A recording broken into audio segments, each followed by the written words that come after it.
అందరికీ నమస్తే. ఆంధ్రప్రభకు స్వాగతం. నేను మీ సంతోషి. ప్రస్తుతం మనతో ప్రొడ్యూసర్ చిట్టిబాబు గారు ఉన్నారు. నమస్తే సార్. నమస్తే. సార్, ప్రస్తుతం కమల్ హాసన్ గురించి పెద్ద దుమారమే రేగుతుంది. అంటే థగ్ లైఫ్ కి సంబంధించిన మూవీ రిలీజ్ కానివ్వట్లేదు అండ్ ఫిలిం ఛాంబర్ వాళ్ళు కూడా ఒక డెసిషన్ తీసుకున్నారని చెప్పేసి వార్తలు వస్తున్నాయి. ఇదంతా ఎప్పటి నుంచి అంటే ఒక ప్రెస్ మీట్ లో కనుక చూసుకున్నట్లయితే తమిళం నుంచి కన్నడ పుట్టిందని చెప్పేసి కొన్ని వ్యాఖ్యలు చేశారు. అప్పటి నుంచి ఈ టాపిక్ అనేది కొంచెం హల్చల్ అవుతుంది. ఆయన సారీ చెప్పమన్నా కూడా చెప్పట్లేదు. దీని గురించి మీరు ఏమంటారు? కమల్ హాసన్ మంచి నటుడు, బ్రహ్మాండమైన దాంట్లో డిస్ప్యూట్ లేదు. బ్రహ్మాండమైన భారతదేశం గర్వించదగ్గ నటుల్లో ఒకడు. కానీ ఈ బుర్ర ఆడికి ఇలాంటి విషయాల్లో హాఫ్ నాలెడ్జ్, సగం తెలిసి సగం చాలా మేధావి అనుకుని మాట్లాడేస్తూ ఉంటాడు. అన్ని తప్పులు, ఎప్పుడు మాట్లాడినా ఆయన తప్పులు, విరుద్ధము, వితరణంగా మాట్లాడుతూ ఉంటాడు. అన్ని రివర్స్ లో మాట్లాడుతూ ఉంటాడు. అతను సంస్కృతం ఇప్పుడు తమిళ భాష ఏన్షియంట్ లాంగ్వేజ్, నో డౌట్, అందరూ చాలా ఏన్షియంట్ భాష. దాని నుంచి కన్నడం పుట్టింది. తెలుగు కన్నడం దగ్గరగా ఉంటుంది. మరి తెలుగు నుంచి కన్నడం పుట్టిందని మనం అంటే ఎట్లా ఉంటుంది? తెలుగు తమిళము మలయాళము దగ్గరగా ఉంటాయి భాష, తెలుగు కన్నడము దగ్గరగా ఉంటాయి.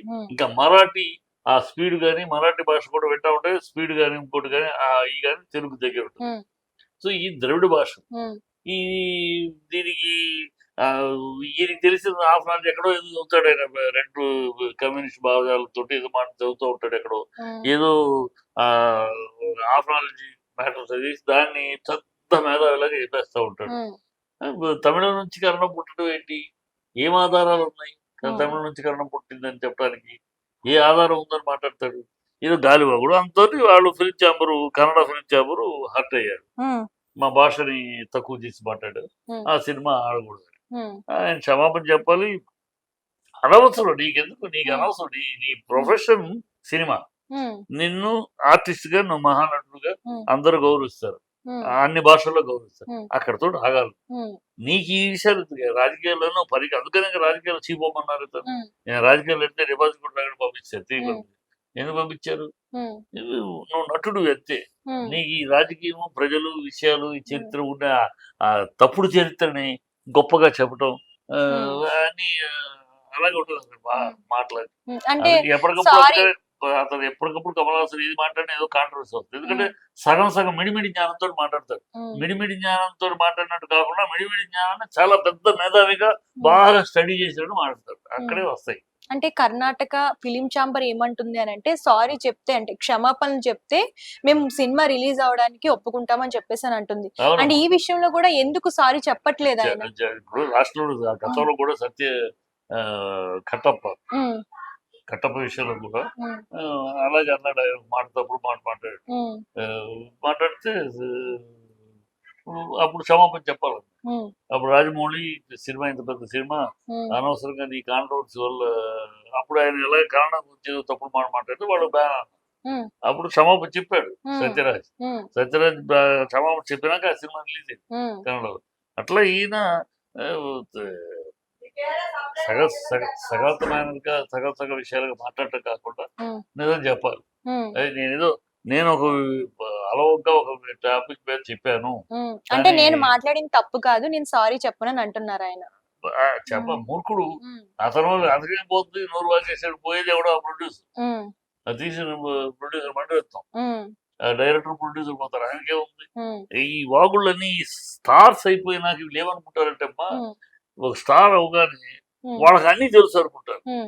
ఎందుకంటే స్టార్ అవగానే ఏంటంటే వాళ్ళ చుట్టూ అందరూ చేరుతారు. ఆయన ఏం చెప్పినా అవును ఓకే అని అనేస్తూ ఉంటారు.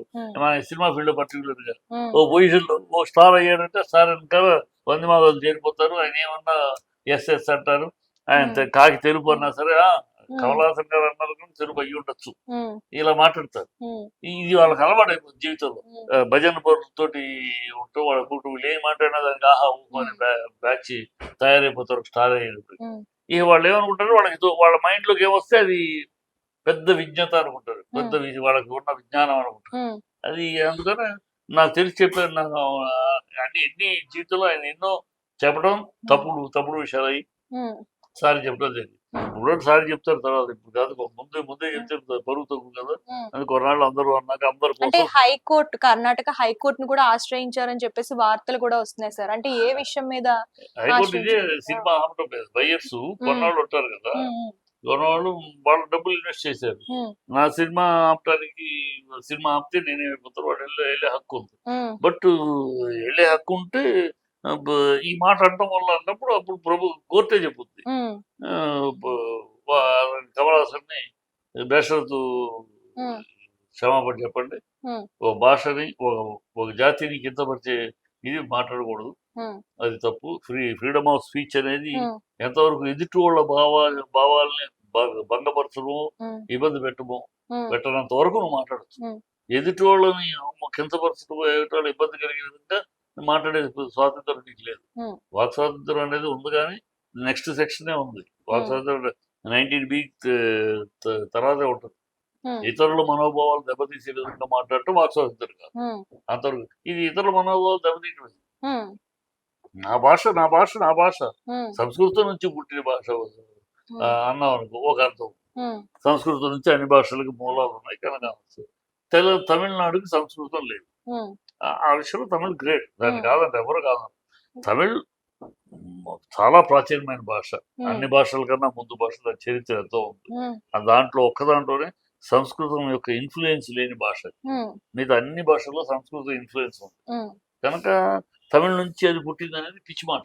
ఉమ్, తమిళ నుంచి అది పుట్టడం అనేది పిచ్చి మాట. ఉమ్, తమిళ నుంచి ఏదో పుట్టిందంటే కొంచెం మలయాళం అనొచ్చు, కొన్ని పదాలు మలయాళంలో కలుస్తాయి. ఉమ్, ఓకే. ఈ కన్నడ ఎట్లా కొన్ని పిచ్చి మాటలు తప్పితే ఏదో నోటికి వచ్చింది బాగేసాడు, ఉమ్, అది తప్పుడు మాటలు అంతే. వీళ్ళంతా ఈ స్టార్స్ అంతా ఏంటమ్మా, వాళ్ళకు భగవంతుడు ఫేస్ ఇచ్చాడు, ఉమ్, ఆ ఫేస్ ఆ టాలెంట్ ఇచ్చాడు, దాంతో తృప్తిపడకుండా మాకు కూడా బ్రెయిన్ ఉంది అని ఫీల్ అయిపోతారు. ఉమ్, వీళ్ళకి స్టార్స్ బ్రెయిన్స్ లేవు, um, only face value, brain value కాదు. ఉమ్, కానీ బ్రెయిన్ ఉందని ఫీల్ అయిపోతారు స్టార్ అవగానే. అది ఉమ్. వచ్చే దరిద్రం వల్ల.